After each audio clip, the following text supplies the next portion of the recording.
how the I sound got its letter. The Alphabet King was not himself, and everybody at Alphabet Castle knew it. He was flustered, and he couldn't sit still. "The castle must look clean and tidy. I want an excellent lunch. Everyone must be on their best behaviour," he ordered. "I wish I'd made a shape for the I sound, but I don't know what I'd use," he told the children. "I have a guest coming. She is Queen Isabel, and I wanted to make an I for Isabel to show her. Oh, dear." Everyone was lined up outside the castle, waiting for the arrival of Queen Isabel. At 12 o'clock exactly, she came. She was very beautiful, with long hair and the loveliest dress Lucy had ever seen. Her jewels sparkled in the sunshine.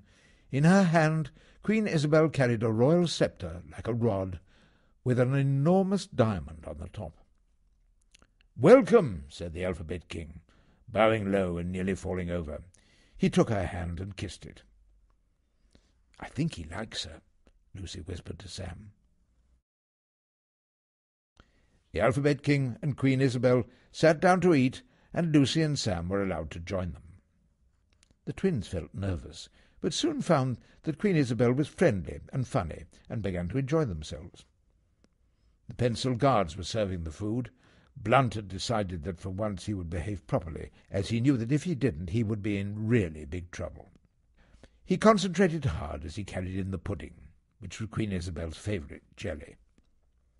However, Blunt was so nervous and the jelly so wobbly that he lost his balance and dropped it all over the floor. Then Blunt slipped on the jelly and crashed into the table. Queen Isabel's sceptre was knocked to the floor, and as it landed, the diamond fell off the top.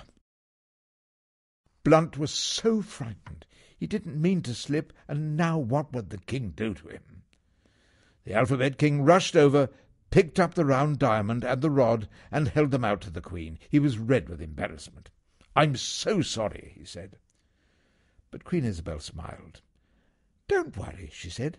"I've dropped it so many times. I can easily put it back together. A diamond is the strongest precious stone there is. You couldn't break it if you tried." The king was so relieved. Then, looking at what he held in his hands, he saw something that made him even happier. "I think I've found a shape for the I sound," he said, "all by myself." "What do you mean?" asked the Queen. "Come on, I'll show you," said the Alphabet King, taking her hand and leading her into the workroom. The king showed Queen Isabel the book of letters and explained how he made shapes for letter sounds. "This letter is called I, and it is your letter, Isabel," he announced, smiling at her. "I will make it red because it is a clever vowel, and it makes a short I sound, as in igloo, and a long I sound, as in ice cream. We also need a big letter for when I starts a sentence, or a name, like Isabel. We'll use a capital I a lot when we talk about ourselves." "Now for the magic," said the Alphabet King, holding his hands over the book and waggling his fingers. Then he wiggled his moustache, threw his arms in the air, and clapped his hands loudly, all to impress the Queen. Queen Isabel looked very surprised by what the king was doing, but she was very interested too. There on the page was a capital I, tall, straight, and easy to read and write. "Oh, that's brilliant," said Queen Isabel, clapping her hands. "What an easy shape to remember. But how should I write it down?" "I'll show you," said the Alphabet King, drawing it in the air with his magic finger. "Draw a lead-in line, go up to the top of the rod, and then back down. Then flick the line out so that it can hold hands with the next letter. At the end, take your pencil off the paper and finish with a dot on top." The royal painter was painting in the gallery. The Alphabet King had told him to make sure that in his picture of the castle both I letters were sitting on the red carpet in the living room. The little I's dot should be on the first floor, and big I should reach the roof.